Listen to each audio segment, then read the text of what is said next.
بسم اللہ الرحمن الرحیم۔ یونس نام۔ اس سورہ کا نام حسب دستور محض علامت کے طور پر آیت 98 سے لیا گیا ہے، جس میں اشارتاً حضرت یونس کا ذکر آیا ہے۔ سورہ کا موضوع بحث حضرت یونس کا قصہ نہیں ہے۔ مقام نزول۔ روایات سے معلوم ہوتا ہے اور نفس مضمون سے اس کی تائید ہوتی ہے کہ یہ پوری سورہ مکے میں نازل ہوئی ہے۔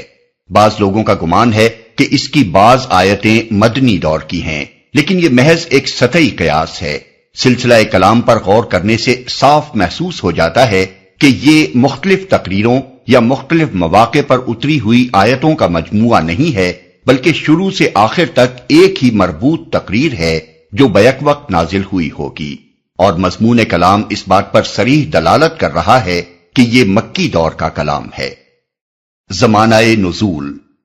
زمانہ نزول کے متعلق کوئی روایت ہمیں نہیں ملی، لیکن مضمون سے ایسا ہی ظاہر ہوتا ہے کہ یہ سورت زمانہ قیام مکہ کے آخری دور میں نازل ہوئی ہوگی، کیونکہ اس کے انداز کلام سے صریح طور پر محسوس ہوتا ہے کہ مخالفین دعوت کی طرف سے مزاحمت پوری شدت اختیار کر چکی ہے۔ وہ نبی اور پیروان نبی کو اپنے درمیان برداشت کرنے کے لیے تیار نہیں ہیں۔ ان سے اب یہ امید باقی نہیں رہی ہے کہ تفہیم و تلقین سے راہ راست پر آ جائیں گے، اور اب انہیں اس انجام سے خبردار کرنے کا موقع آ گیا ہے جو نبی کو آخری اور قطعی طور پر رد کر دینے کی صورت میں انہیں لازماً دیکھنا ہوگا۔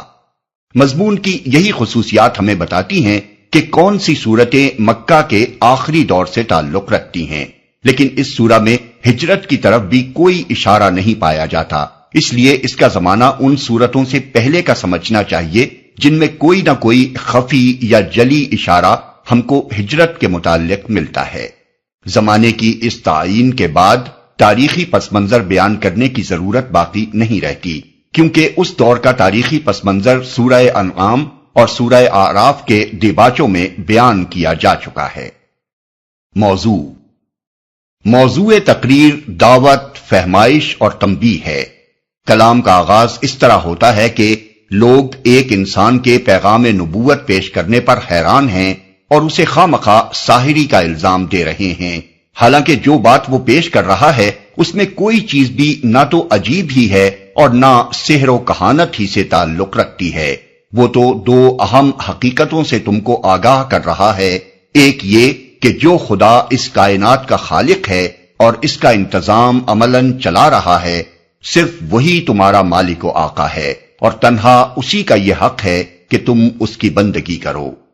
دوسرے یہ کہ موجودہ دنیاوی زندگی کے بعد زندگی کا ایک اور دور آنے والا ہے جس میں تم دوبارہ پیدا کیے جاؤ گے، اپنی موجودہ زندگی کے پورے کارنامے کا حساب دو گے، اور اس بنیادی سوال پر جزا یا سزا پاؤ گے کہ تم نے اسی خدا کو اپنا آقا مان کر اس کے منشا کے مطابق نیک رویہ اختیار کیا یا اس کے خلاف عمل کرتے رہے۔ یہ دونوں حقیقتیں جو وہ تمہارے سامنے پیش کر رہا ہے بجائے خود امر واقعی ہیں، خواہ تم مانو یا نہ مانو۔ وہ تمہیں دعوت دیتا ہے کہ تم انہیں مان لو اور اپنی زندگی کو ان کے مطابق بنا لو۔ اس کی یہ دعوت اگر تم قبول کرو گے تو تمہارا اپنا انجام بہتر ہوگا، ورنہ خود ہی برا نتیجہ دیکھو گے۔ مباحث۔ اس تمہید کے بعد حسب ذیل مباحث ایک خاص ترتیب کے ساتھ سامنے آتے ہیں۔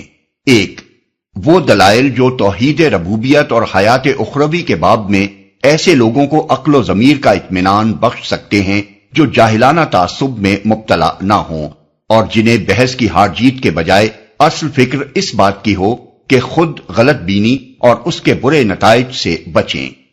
دو، ان غلط فہمیوں کا ازالہ اور ان غفلتوں پر تنبیہ جو لوگوں کو توحید اور آخرت کا عقیدہ تسلیم کرنے میں مانع ہو رہی تھیں اور ہمیشہ ہوا کرتی ہیں۔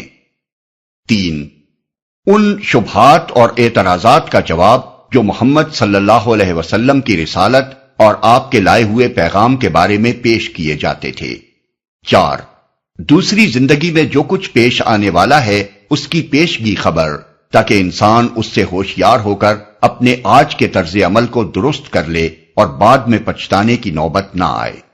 5، اس امر پر تنبیہ کہ دنیا کی موجودہ زندگی دراصل امتحان کی زندگی ہے، اور اس امتحان کے لیے تمہارے پاس بس اتنی ہی مہلت ہے جب تک تم اس دنیا میں سانس لے رہے ہو۔ اس وقت کو اگر تم نے ضائع کر دیا اور نبی کی ہدایت قبول کر کے امتحان کی کامیابی کا سامان نہ کیا تو پھر کوئی دوسرا موقع تمہیں ملنا نہیں ہے۔ اس نبی کا آنا اور اس قرآن کے ذریعے تم کو علم حقیقت کا بہم پہنچایا جانا وہ بہترین اور ایک ہی موقع ہے جو تمہیں مل رہا ہے۔ اس سے فائدہ نہ اٹھاؤ گے تو بعد کی ابدی زندگی میں ہمیشہ ہمیشہ پچھتاؤ گے۔ 6.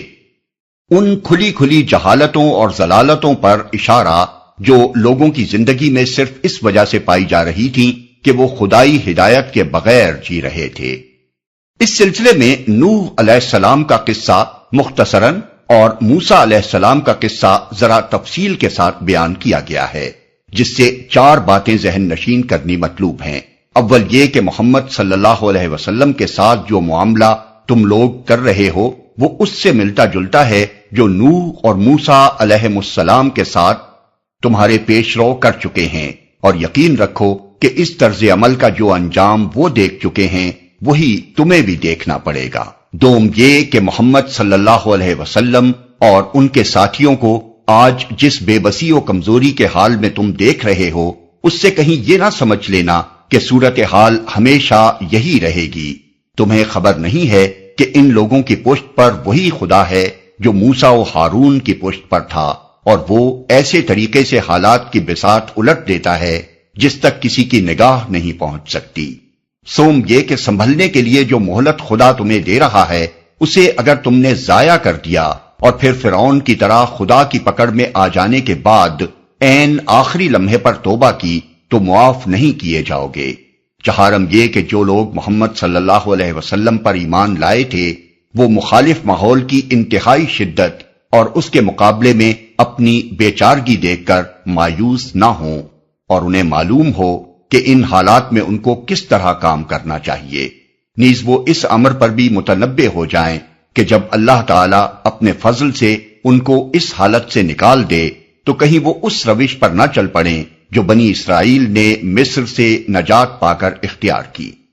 آخر میں اعلان کیا گیا ہے کہ یہ عقیدہ اور یہ مسلک ہے جس پر چلنے کی اللہ نے اپنے پیغمبر کو ہدایت کی ہے، اس میں قطعاً کوئی ترمیم نہیں کی جا سکتی۔ جو اسے قبول کرے گا وہ اپنا بھلا کرے گا، اور جو اس کو چھوڑ کر غلط راہوں میں بھٹکے گا وہ اپنا ہی کچھ بگاڑے گا۔